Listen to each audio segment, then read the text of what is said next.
अष्टावक्र गीता अध्याय 2।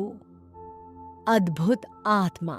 जब सागर अपनी ही लहरों को पहचान लेता है। एक शिक्षा, एक संवाद, एक झलक, बस इतना ही पर्याप्त था। कल राजा जनक अपने हृदय में 3 ज्वलंत प्रश्न लेकर आए थे। आज वे रूपांतरित होकर बैठे हैं। इसलिए नहीं कि उन्होंने कुछ नया सीखा है, बल्कि इसलिए कि उन्होंने कुछ प्राचीन को पहचान लिया है। आहाशी अष्टावक्र शांत भाव से प्रवेश करते हैं। वे कुछ क्षणों तक राजा को निहारते हैं, फिर बोलते हैं, तुमने देख लिया है। गुरुदेव, मैंने देख लिया है, और जो मैंने देखा है उसे पूर्णतः कह पाना संभव नहीं है, परंतु मुझे प्रयास करना ही होगा अपने ही लिए, ताकि यह समझ और गहरी हो सके, और शायद उन लोगों के लिए भी जो हमारे बाद आएंगे। तो कहो राजन, निर्वचन को वचन दो, उस आत्मा का गान करो जिसे तुमने खोज लिया है। गुरुदेव, जो मैंने कल रात अनुभव किया वह कोई दृश्य नहीं था, कोई समाधि नहीं थी, कोई उपलब्धि नहीं थी। वह था एक पहचान, जैसे अचानक किसी ऐसे नाम को याद कर लेना जिसे तुमने जीवन भर भुला रखा था। जैसे किसी स्वप्न से जागकर यह समझ जाना कि तुम कभी वास्तव में संकट में थे ही नहीं। हाँ, और कहो। राजा जनक के भीतर पहली पहचान एक गहरी राहत की सांस के साथ प्रकट हुई, और साथ ही एक पश्चाताप की सांस भी। जो अब उन्होंने देखा उसके लिए राहत, और इतने समय तक भटके रहने के लिए खेद। अहो, मैं निष्कलंक, शांत, शुद्ध चेतना हूं, प्रकृति से परे। मैंने इतने लंबे समय तक मोह में भ्रमित होकर अपने दिन बिताए। निष्कलंक, शांत, शुद्ध चेतना, प्रकृति से परे, ये अब तुम्हारे लिए केवल शब्द नहीं है ना? नहीं गुरुदेव, ये मैं ही हूं, यही मेरा स्वरूप है। मैं केवल यह मानता नहीं कि मैं चेतना हूं, मैं इसे जानता हूं। उसी प्रकार जैसे मैं जानता हूं कि सूर्य चमक रहा है, जैसे मैं जानता हूं कि मेरा हृदय धड़क रहा है, यह उतना ही प्रत्यक्ष है। और जो खेद तुम अनुभव कर रहे हो, असंख्य जन्मों से मैंने दुख सहा है, मैं चिंतित रहा हूं, मैंने सुखों का पीछा किया और दुखों से भागता रहा। मैं जन्मा, वृद्ध हुआ, मरा अनगिनत बार, केवल इसलिए कि मैं स्वयं को यह शरीर समझता रहा, यह मन समझता रहा, यह कहानी समझता रहा। जनक ठहरते हैं। उनकी आंखें भीतर की ओर देख रही हैं, विभाजन के उस लंबे स्वप्न की ओर। यह ऐसा है जैसे कल्पना करो एक व्यक्ति की जो हर रात स्वप्न देखता है कि वह कारागार में है।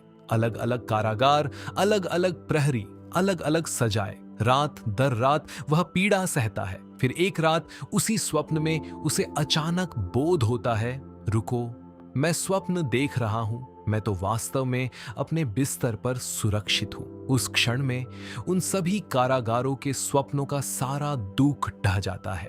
इसलिए नहीं कि वे वास्तविक प्रतीत नहीं होते थे, बल्कि इसलिए कि अब उसे सत्य ज्ञात हो गया है। बहुत सुंदर कहा।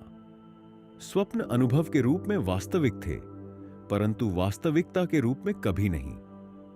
तुम्हारा दुख वास्तविक था, पर तुम कभी वास्तव में दुखी नहीं थे। बिल्कुल, खेद दुख के लिए नहीं है, बल्कि इस बात के लिए है कि मैंने इतने लंबे समय तक स्वप्न को ही वास्तविकता मान लिया। मैंने इतने समय तक स्वयं को लहर समझा, जबकि मैं सदा से सागर था। अब सूर्य पूरी तरह से महल पर उदित हो चुका है।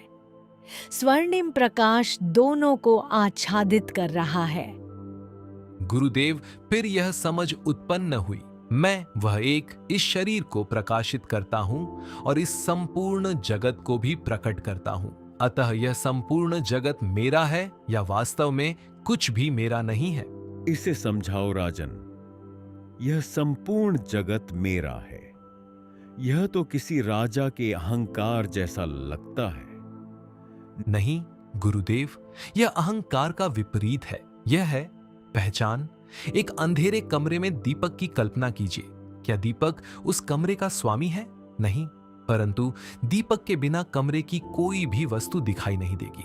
कमरे की हर वस्तु दीपक के प्रकाश से ही प्रकट होती है। उसी प्रकार चेतना के बिना कुछ भी अनुभव नहीं हो सकता। शरीर झात नहीं होगा, विचार झात नहीं होंगे, जगत झात नहीं होगा। चेतना ही सबको प्रकाशित करती है। इस अर्थ में सब कुछ चेतना का है, स्वामित्व के रूप में नहीं, बल्कि उस रूप में जिससे सब कुछ प्रकट होता है। और दूसरा भाग कुछ भी मेरा नहीं है। जब मैं दूसरे दृष्टिकोण से देखता हूं, परम सत्य के दृष्टिकोण से, तो कोई मैं अलग होकर अस्तित्व में नहीं रहता। जब कोई अलग मैं ही नहीं है तो फिर कुछ मेरा कैसे हो सकता है? यह ऐसा है जैसे पूछना कि क्या सागर की लहरें सागर की हैं? यह प्रश्न ही अर्थहीन है। लहरें सागर ही हैं, कोई स्वामित्व नहीं है, केवल एकत्व है। तुमने समझ लिया है, सापेक्ष और परम दो अलग सत्य नहीं हैं, वे एक ही सत्य को देखने के दो भिन्न दृष्टिकोण हैं। गुरुदेव, यह अगला श्लोक आपके लिए है, उन सभी गुरुओं के लिए, देखे और अदृश्य, जिन्होंने मुझे यहां तक पहुंचाया। अहो, शरीर सहित इस संसार का त्याग करके मैं अब किसी गुरु की कुशलता से परम आत्मा को देख रहा हूं। किसी गुरु की कुशलता से तुम विशेष रूप से मेरा नाम नहीं लेते। मैं कैसे ले सकता हूं? वास्तव में गुरु कौन है? क्या आप थे जिन्होंने मुझे कल सिखाया? हाँ। क्या वे उपनिषद थे जिन्हें मैंने वर्षों तक अध्ययन किया? हाँ। क्या वह दुख था जिसने मुझे खोजने के लिए प्रेरित किया? हाँ। क्या यह स्वयं ब्रह्मांड की कृपा थी जिसने इस क्षण की रचना की? हाँ। गुरु कोई एक व्यक्ति नहीं है, यह पूरा ब्रह्मांड है जो मुझे जगाने के लिए एक साथ कार्य कर रहा था। आप अंतिम साधन थे, तीक्ष्ण, सटीक, करुणामय। पर इस साधन को असंख्य जन्मों में कई हाथों ने तराशा है। तुम्हारी यह विनम्रता ही तुम्हारी अनुभूति का प्रमाण है। अहंकार श्रेय लेता है, आत्मा कृतज्ञता व्यक्त करती है। शरीर सहित संसार का त्याग यह भागकर नहीं हुआ, बल्कि देखकर हुआ। जैसे किसी जादूगर की चाल को समझ लेना। जादू बंद नहीं होता, पर तुम अब भ्रमित नहीं होते। प्रभात और गहरा हो गया है, एक मंद समीर उद्यान में बह रही है। गुरुदेव, फिर यह उपमा प्रकट हुई, मानो स्वयं ब्रह्मांड बोल रहा हो। जैसे लहरें, झाग और बुलबुले जल से भिन्न नहीं होते, वैसे ही आत्मा से प्रकट यह जगत आत्मा से भिन्न नहीं है। अब सागर तुम्हारे माध्यम से बोल रहा है। इसे ऐसे समझाओ जैसे मैं एक बालक हूं। गुरुदेव, जिन्होंने मुझे सिखाया अब मुझसे सिखाने को कह रहे हैं। इस क्षण के लिए शिष्य ही गुरु बन गया है। कहो। कल्पना कीजिए सागर में एक लहर की। उसका एक आकार है, एक आकार प्रकार है, एक दिशा है। वह सोच सकती है मैं यह लहर हूं, अन्य लहरों से अलग। पर क्या वह वास्तव में अलग है? यदि आप उस लहर को जांचें तो क्या पाएंगे? केवल जल, सिर्फ जल। लहर का आकार आता है और चला जाता है, उसका रूप बदलता रहता है, पर उसका सार, जल, कभी नहीं बदलता। लहर सागर ही है जो लहर के रूप में प्रकट हुआ है। उसी प्रकार यह जगत आत्मा ही है जो विभिन्न रूपों में प्रकट हो रहा है। पर्वत, नदियां, तारे, जीव सब केवल चेतना है जो रूप धारण कर रही है, खेल रही है।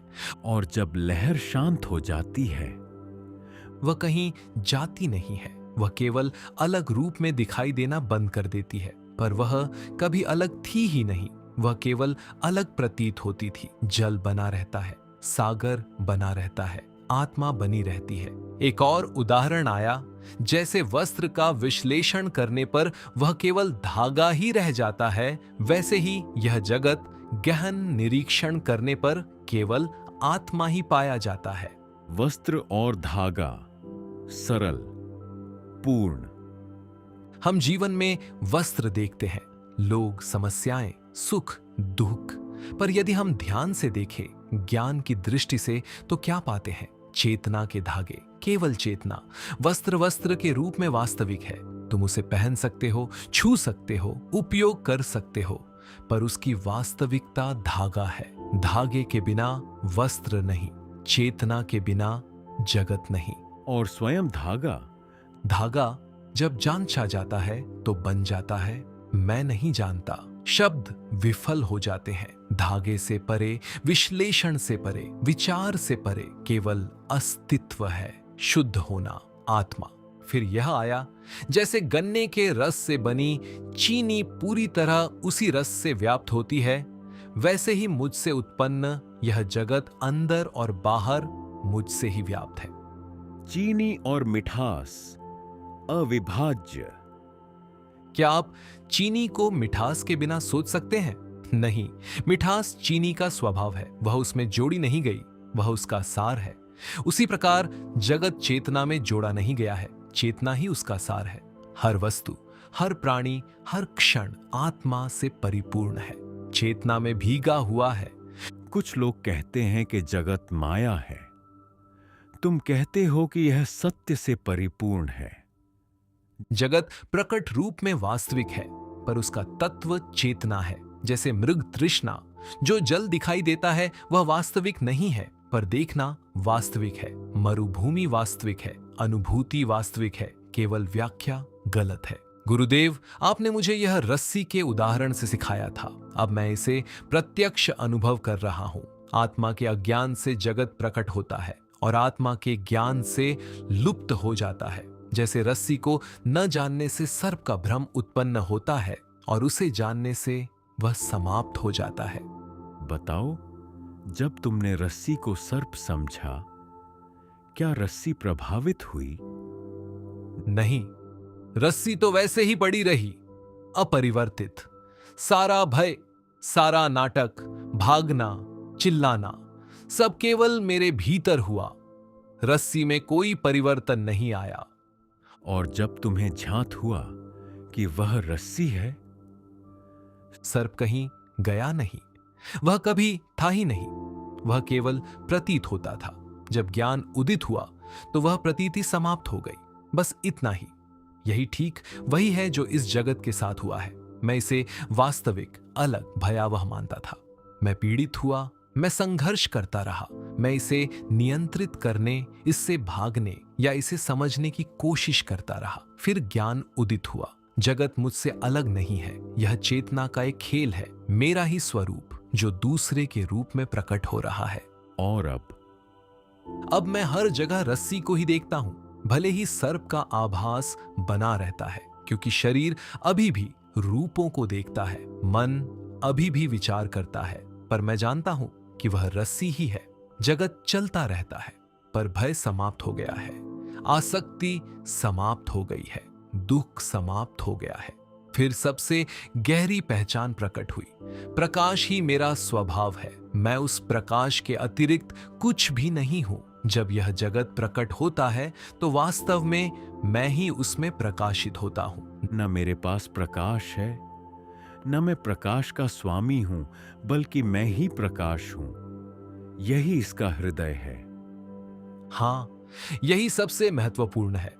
सूर्य के पास प्रकाश नहीं होता, वह स्वयं प्रकाश है। चेतना के पास जागरूकता नहीं होती, वह स्वयं जागरूकता है। एक सिनेमा प्रोजेक्टर की कल्पना कीजिए। प्रकाश फिल्म के माध्यम से गुजरता है और पर्दे पर कहानियां प्रकट होती हैं। प्रेम, दुहक, हास्य, त्रासदी। दर्शक हंसते हैं, रोते हैं, चकित होते हैं, पर स्वयं प्रकाश, वह कभी प्रभावित नहीं होता। वह शुद्ध प्रकाश ही रहता है, चाहे पर्दे पर विवाह दिखाया जाए या अंतिम संस्कार। और तुम वही प्रकाश हो। मैं वही प्रकाश हूं। जगत की फिल्म चलती रहती है, जन्म और मृत्यु, सुख और दुख, राज्य और विनाश, पर मैं वह प्रकाश अस्पर्शित रहता हूं। मैं केवल सबको प्रकाशित करता हूं। तब तुमने शिक्षा का सार समझ लिया है। गुरुदेव, यह जगत मुझे 3 भ्रांतियों के रूप में प्रकट हुआ। अहो, यह जगत मुझ में प्रकट होता है, अज्ञान के कारण गलत समझा गया। जैसे सीपी में चांदी का भ्रम, रस्सी में सर्प का भ्रम और सूर्य के प्रकाश में जल का भ्रम। 3 उदाहरण, एक सत्य, प्रत्येक को समझाओ। पहला, सीपी शंख। समुद्र तट पर वह बिल्कुल चांदी जैसी दिख सकती है। आप उसे उठाते हैं प्रसन्न होकर, पर ध्यान से देखने पर वह केवल शंख है, चांदी कभी थी ही नहीं। दूसरा, रस्सी और सर्प, जिस पर हम पहले ही चर्चा कर चुके हैं। तीसरा, मृग तृष्णा, गर्म सड़क पर जल दिखाई देता है, आप उसकी ओर बढ़ते हैं प्यास बुझाने की आशा में, पर जैसे ही पास पहुंचते हैं वह गायब हो जाता है। जल कभी था ही नहीं, केवल सूर्य का प्रकाश गर्म रेत पर खेल रहा था। हर स्थिति में कुछ ऐसा प्रकट होता है जो वास्तव में वहां नहीं है, पर वह प्रकट होना शून्य नहीं है, वह किसी वास्तविक चीज की गलत धारणा है। जगत प्रकट होता है, वह ठोस, अलग, वास्तविक प्रतीत होता है, पर जब ज्ञान से देखा जाता है तो वह केवल आत्मा ही पाया जाता है जो जगत के रूप में प्रकट हो रहा है। और वह जो इन भ्रांतियों को भेद कर देखता है, वह जान लेता है मैं कभी भ्रमित होने वाला नहीं था, मैं वह था जिसमें यह भ्रम उत्पन्न हुआ, वह पर्दा जिस पर चलचित्र चलता है, वह आकाश जिसमें मृग तृष्णा प्रकट होती है, वह प्रकाश जिससे सब देखा जाता है।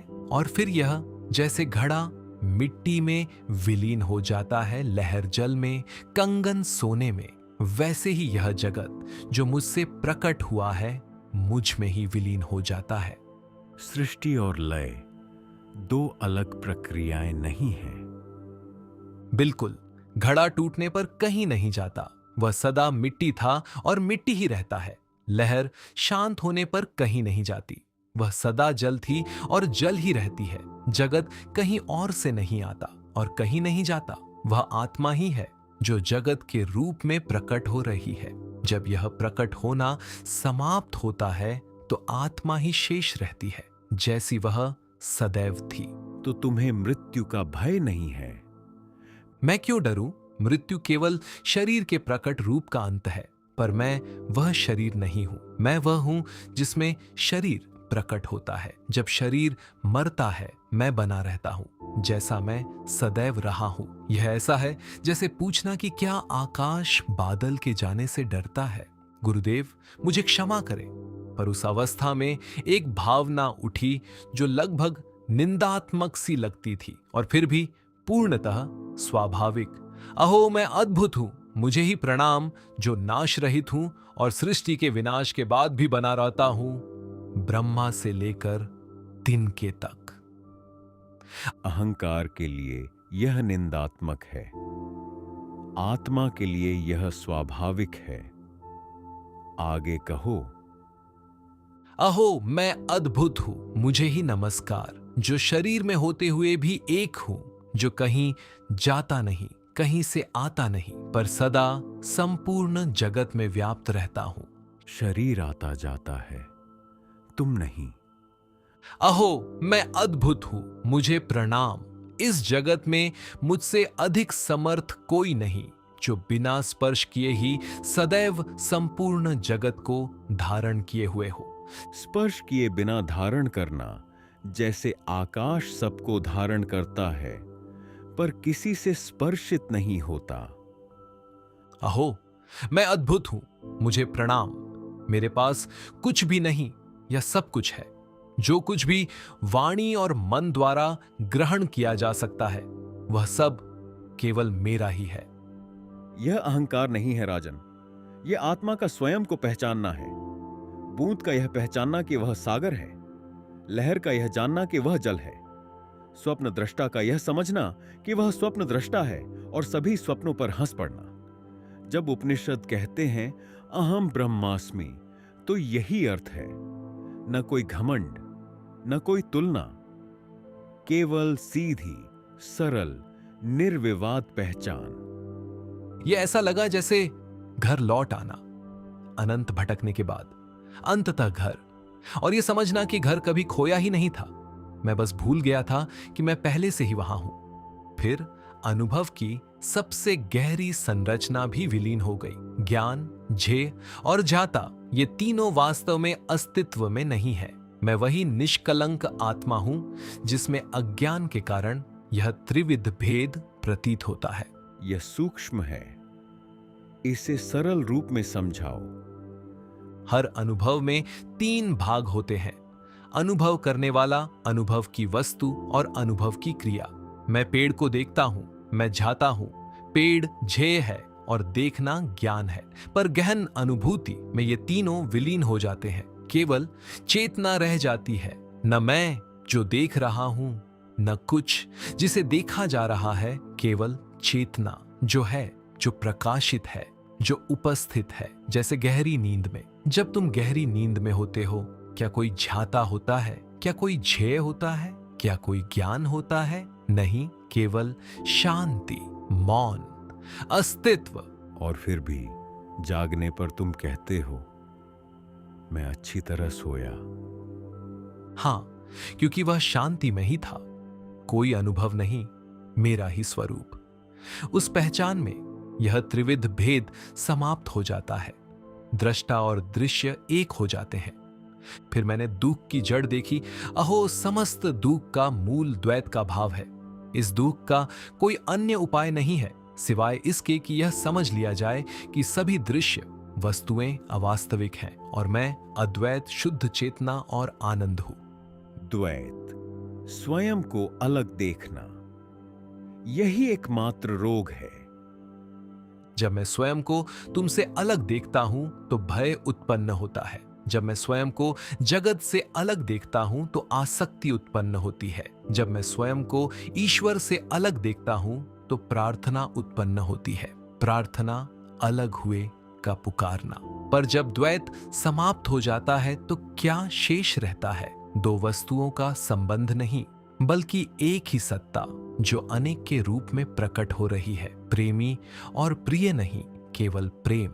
और उपाय कुछ प्राप्त करना नहीं, कुछ देखना है। यह देखना कि सभी अनुभव, यहां तक कि मैं भी, चेतना में प्रकट हो रहे हैं। और यह पहचानना, मैं वही चेतना हूं, उसका हिस्सा नहीं, उसका प्रतिबिंब नहीं। वही फिर मैंने उस साधना को समझा जो यहां तक लाई। मैं शुद्ध चेतना हूं। अज्ञान के कारण मैंने शरीर आदि उपकरणों को अपने ऊपर आरोपित कर लिया है। इस प्रकार निरंतर चिंतन करते हुए मैं आत्मा में स्थित रहता हूं, सभी मानसिक वृत्तियों से मुक्त। निरंतर चिंतन, निरंतर सोच नहीं, बल्कि निरंतर स्मरण। हां, मन अभी भी कार्य करता है, विचार उठते हैं, भावनाएं बहती हैं, अनुभूतियां होती हैं, पर इसके नीचे एक कोमल स्थिर जानना बना रहता है। मैं यह नहीं हूं, मैं वह हूं जिसमें यह सब प्रकट हो रहा है। जैसे एक नदी आकाश के नीचे बहती है। आकाश न उसे रोकता है, न नियंत्रित करता है, न उसके बारे में सोचता है। वह बस रहने देता है, देखता है, प्रकाशित करता है। अब मैं ऐसे ही स्थित रहता हूं। विचार बहते हैं पर मैं आकाश हूं, भावनाएं उठती हैं पर मैं साक्षी हूं, शरीर क्रिया करता है पर मैं चेतना हूं। सभी मानसिक वृत्तियों से मुक्त। इसका अर्थ यह नहीं कि गतिविधियां न रुक जाती हैं, बल्कि यह कि तुम अब उनमें उलझे नहीं रहते। फिर अंतिम विरोधाभास प्रकट हुआ। मुझे न बंधन है न मुक्ति। यह भ्रम अपना आधार खोकर समाप्त हो गया है। अहो, यह जगत यद्यपि मुझ में स्थित प्रतीत होता है, वास्तव में मुझ में अस्तित्व नहीं रखता। अब तुम पहेलियों में बोल रहे हो, उपनिषदों की भाषा में। और कैसे कहा जा सकता है? यदि मैं कभी बंधा ही नहीं था तो मुक्ति का क्या अर्थ है? यह ऐसा है जैसे किसी मछली से कहना कि वह जल से मुक्त हो जाए। मछली स्वयं जल है, प्रश्न ही उत्पन्न नहीं होता। बंधन का भ्रम समाप्त हुआ, इसलिए नहीं कि मैं मुक्त हो गया, बल्कि इसलिए कि मैंने देख लिया कि मैं कभी बंधा ही नहीं था।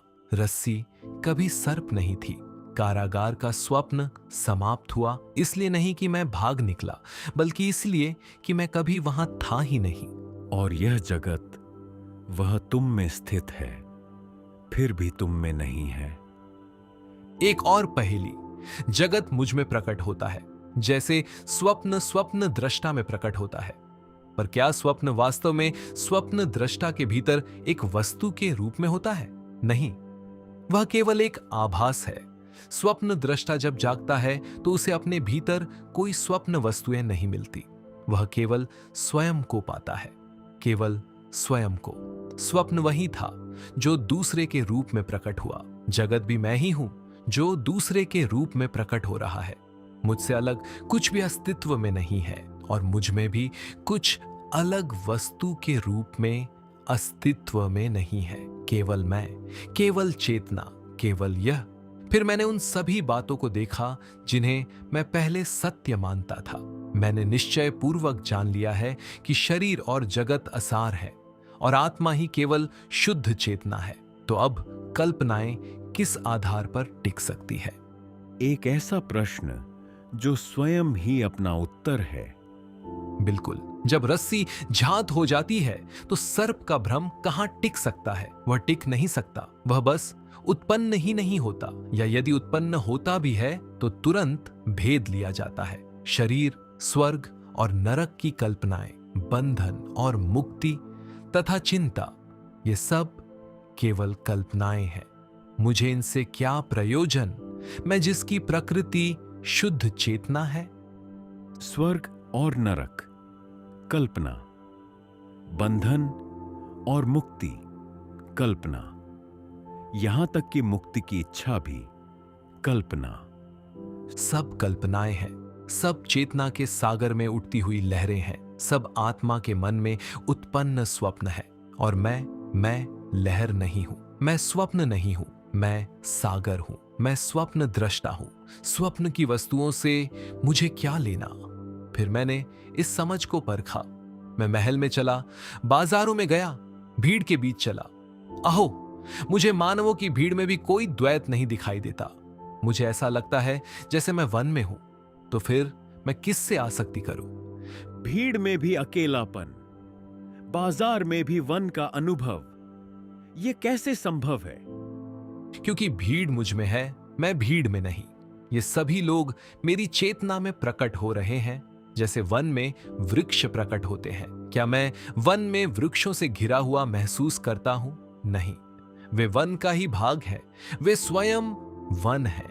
उसी प्रकार सभी प्राणी मेरे ही भाग हैं। वे मैं ही हूं जो दूसरे के रूप में प्रकट हो रहे हैं। मैं स्वयं से कैसे घिर सकता हूं? मैं स्वयं से कैसे आसक्त हो सकता हूं? और फिर भी तुम उनसे संबंध रखते हो, राजा के रूप में प्रजा से, गुरु के रूप में शिष्यों से। निश्चित ही लीला चलती रहती है, पर अब मैं जानता हूं कि यह लीला है। मैं कर्म करता हूं पर कर्म से बंधा नहीं हूं। मैं प्रेम करता हूं पर प्रेम में बंधता नहीं हूं। मैं शासन करता हूं पर शासन से अपनी पहचान नहीं जोड़ता। गुरुदेव अंतिम दृष्टि अनंत तरंगों की तरह आई। मैं शरीर नहीं हूं, न ही मेरा कोई शरीर है। मैं कोई जीव नहीं हूं, मैं शुद्ध चेतना हूं। यह कि मैंने जीने की इच्छा की, वही वास्तव में मेरा बंधन था। जीने की इच्छा सभी इच्छाओं की जड़, यहां तक कि एक अलग व्यक्ति के रूप में बने रहने की इच्छा भी। वह इच्छा अब समाप्त हो गई है, इसलिए नहीं कि मैं मरना चाहता हूं, बल्कि इसलिए कि मैं देखता हूं कि मरने के लिए कोई अलग मैं है ही नहीं। जीवन और मृत्यु केवल लहरें हैं, मैं सागर हूं। फिर यह प्रकट हुआ, अहो, मेरे असीम सागर में जब मन के तूफान उठते हैं, तब विविध जगतों की लहरें तुरंत उत्पन्न हो जाती हैं। जगत लहरें हैं, तुम्हारे विचार, तुम्हारी धारणाएं, तुम्हारे अनुभव, सब तुम्ही में उठती हुई लहरें हैं। और जब मन शांत हो जाता है, मन के तूफानों के शांत होने पर मेरे असीम सागर में उस जीव के लिए जो अपने को छोटा मानता था, जगत रूपी जहाज डूब जाता है। उस जीव के लिए दुर्भाग्यपूर्ण वह छोटा अहंकार जो सोचता था कि वह यात्रा कर रहा है, संग्रह कर रहा है, प्राप्त कर रहा है, उसका जहाज डूब जाता है। पर तुम्हारे लिए, मेरे लिए सागर बना रहता है, असीम, शांत, पूर्ण और अंततः अद्भुत, आश्चर्यजनक। मुझ में इस असीम सागर में व्यक्तियों की लहरें अपने अपने स्वभाव के अनुसार उठती हैं, टकराती हैं, खेलती हैं और फिर विलीन हो जाती हैं। इस प्रकार अष्टावक्र गीता का द्वितीय अध्याय समाप्त हुआ। जो राजा खोजने आया था उसे मिल गया, जो शिष्य प्रश्न लेकर आया था उसे उत्तर मिल गया, पर जो उसे मिला वह कोई नई वस्तु नहीं थी, वह सबसे प्राचीन सत्य था, ब्रह्मांड से भी पुराना। उसे स्वयं की प्राप्ति हुई। गुरुदेव, अब क्या? अब अपने राज्य का संचालन करो, अपनी प्रजा से प्रेम करो, अपनी समस्याओं पर हंसो, अपने दुखों में रो, जीवन को पूर्णता से, संपूर्णता से जियो। पर यह जानो, सदैव जानो कि तुम वह सागर हो जो लहरों के रूप में खेल रहा है, वह आकाश जो बादलों के रूप में प्रकट हो रहा है, वह चेतना जो जगत के रूप में स्वप्न देख रही है। और जब मृत्यु आए? कौन सी मृत्यु? लहरें शांत हो जाती हैं, सागर बना रहता है, बादल विलीन हो जाते हैं, आकाश बना रहता है, स्वप्न समाप्त हो जाते हैं, स्वप्न दृष्टा बना रहता है। तुम कभी जन्मे नहीं थे, तुम कभी मरोगे नहीं, तुम वही हो। अष्टावक्र की शिक्षा अत्यंत सरल है। तुम शरीर नहीं हो, तुम चंचल मन नहीं हो, तुम वह मौन साक्षी हो जिसमें शरीर और मन प्रकट होते हैं, अजन्मा, अपरिवर्तनीय, शाश्वत। और जिस क्षण तुम इसे पहचान लेते हो, खोज समाप्त हो जाती है। एक क्षण के लिए शांत होकर विचार करो, अभी इन शब्दों का बोध किससे है? इस क्षण का अनुभव कौन कर रहा है? वही जागरूकता तुम्हारा वास्तविक स्वरूप है। यदि यह शिक्षा तुम्हें स्पर्श कर गई हो तो इस वीडियो को पसंद करके और चैनल को सब्सक्राइब करके इसका समर्थन करने पर विचार करो। नीचे टिप्पणियों में साझा करो कौन सी अनुभूति तुम्हें सबसे अधिक छू गई। तुम्हारे विचार इस ज्ञान को और अधिक साधकों तक पहुंचाने में सहायक हैं। देखने के लिए धन्यवाद। शांति, स्पष्टता और जागरूकता तुम्हारे मार्ग का मार्गदर्शन करे। अगले वीडियो तक AUM शांति, शांति, शांति।